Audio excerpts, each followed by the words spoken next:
Welcome to global channel. Jayanthi Amirisetti. Telugu నెలలలో వచ్చే మూడో మాసంని జ్యేష్ఠ మాసం అంటారు. ఈ మాసంలో శుక్లపక్షంలో వచ్చే దశమిని దశ పాపహర దశమి అంటారు. మనకి 10 రకాల పాపాలను పోగొట్టే దశమి అని కూడా అంటారు. ఈ దశమి నాడు గంగాదేవి అవతరించిందని అంటారు. ఉత్తరాదిన గంగా దశహర గంగోత్సవంగా పిలుస్తారు. ఈరోజు గంగాదేవిని ఆరాధన చేస్తే చాలా మంచిదని మనకి వాల్మీకి రామాయణంలో చెప్పి ఉన్నారు. మహాభారతంలో పలు పురాణాల్లో చెప్పి ఉన్నారు. సీతాదేవి వనవాసానికి పోతూ గంగాదేవితో, అమ్మ, నేను కానీ ఏ ఆపదలు ఏ లోటు లేకుండా మేము వనవాసం పూర్తి చేసుకొని వస్తే నీకు మళ్ళీ నేను గంగా ఉత్సవం చేస్తానమ్మా అని మొక్కుకుందంట. రామాయణంలో చెప్పి ఉన్నారు. దశమి రోజున నల్ల నువ్వులు, నెయ్యి,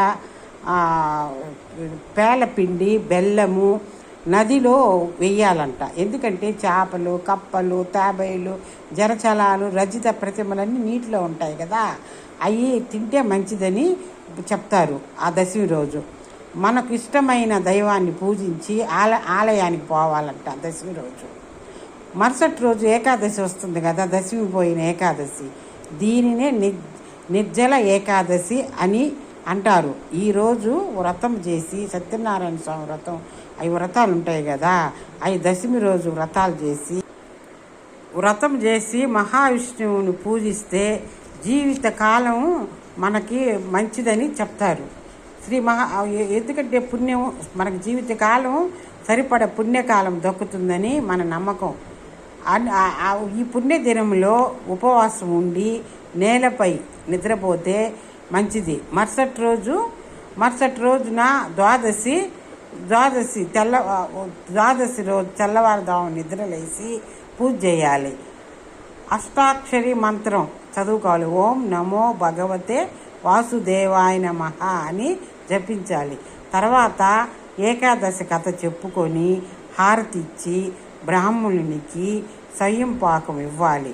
దాన ధర్మాలకు ఇది సరి అయిన రోజు అని పెద్దలు చెప్తారు. ఏకాదశి వ్రతాన్ని భక్తి శ్రద్ధలతో ఆచరిస్తే సుఖ సంతోషాలు, ఆయురారోగ్యాలు, ఆర్థిక సమస్యలు తీరుతాయని మన విశ్వాసం. జ్యేష్ఠ శుద్ధ ఏకాదశినే నిర్జల ఏకాదశి అని అంటారు. ఈ ద్వాదశిని దశహర అంటారు. నదీ స్నానము లేకుంటే ఇంట్లో స్నానం చేసేటప్పుడు గంగాదేవిని మనం భక్తితో అనుకుంటే మన పాపాలన్నీ నశించిపోతాయి. లైక్ చేయండి, షేర్ చేయండి, సబ్స్క్రైబర్ చేయండి. కొత్తగా నా ఛానల్ని చూసేవాళ్ళు సబ్స్క్రైబర్ చేసుకోండి.